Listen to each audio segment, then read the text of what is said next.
Alright, so to quickly sum it up, HTML5 is used to put content on the website, CSS3 is used to style that content. Both of these make the front end of the website.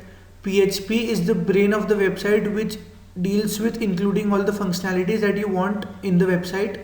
And MySQL is the language which is used to deal with all the data manipulation operations that you can think of.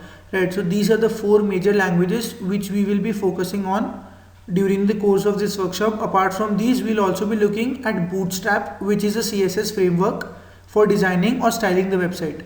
Before wrapping this video up, we need to talk about one last thing, and that is that what is the project that we are actually going to develop throughout the workshop. Right, because we need to have a common idea, one specific idea that we will be looking at to implement all the languages together to build it, right? So what I have decided is that we will be making a blog this time, so from scratch, right? So we'll start with HTML5, we'll put the content, then we'll add styling to it using CSS, then we'll add the backend programming and the database using PHP and MySQL.